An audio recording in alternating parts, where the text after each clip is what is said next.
If I were to ask you to stand up and then sit back down, you would do it without thinking twice. You wouldn't think, gee, I wonder if this chair is going to be here to support me. You would trust that that chair is there for you. That same level of trust that you have in the chair is the exact same level of trust you should have with your family.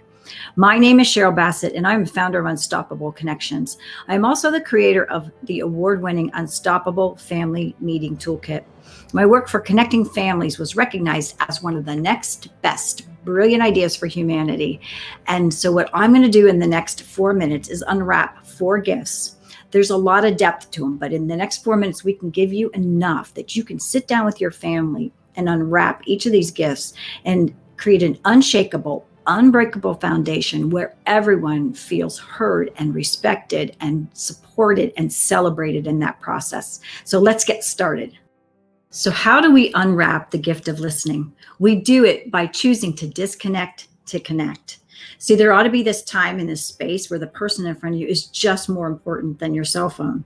It's not that technology is bad, right? I mean, it's allowed us to do amazing things and connect across continents, but then we've lost that connection in our own homes with our own families. It's not uncommon for us to go out to dinner to see a family who's supposed to be spending quality time together, and they're all sitting there on their cell phones, right? So how do we step away from that?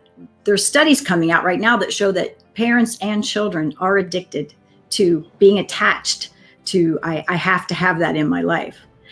How do we take a step back? How do we honor that person in the moment? How do we say to them, I care about you and I love you more than this?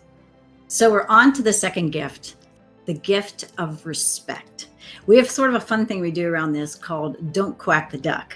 So what is the duck? The duck is the idea. So if someone has an idea, you can compliment it, you can build on it, you can ask questions, but what you cannot do is immediately shoot down that duck. Everyone deserves to have their ideas heard, valued, and respected. And why is that important, especially for our children? Because when we take away their voice, you see, they don't stop believing in us. They stop believing in themselves.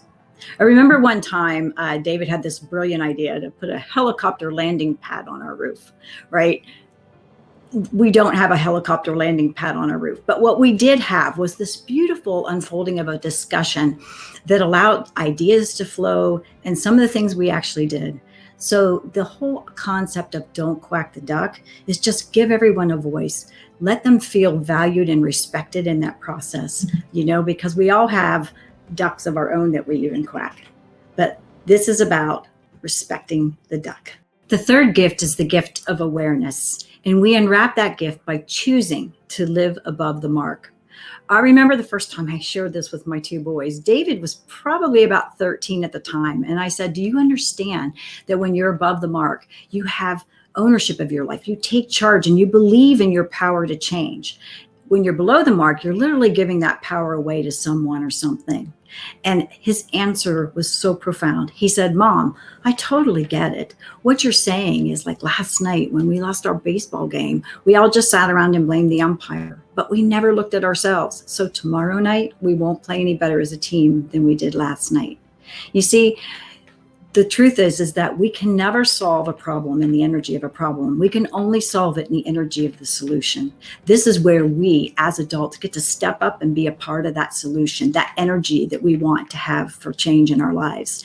It's also the gift that we give our children that allows them to stand in their power to make those changes in their life as well.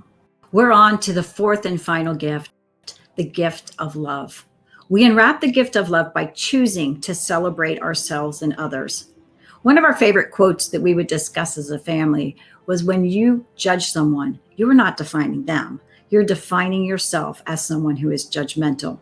We would have discussions about what a boring place the world would be if we were all the same, because it's really the unique skills and talents and beauty that each person brings that makes life an amazing experience. I also understood that the more that I could live in my joy, the more that my children could live in theirs. So how do we create a ripple out in the world of change? How do we see and celebrate others? We do it by recognizing that they are a reflection of us first.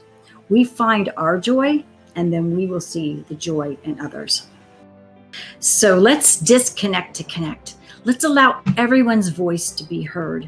Let's live above the mark, and let's choose to celebrate ourselves and others. These 4 gifts are so simple yet so profound and will forever change the connection of your family in terms of how you listen, how you respect, how you support, and how you celebrate one another. It is my deepest belief that if we really want to see change out in the world, then it starts with us. Ripples don't flow in, they flow out. Nature demands it. That change starts in our own homes with our own families first. May these 4 gifts bless your family as much as they have mine.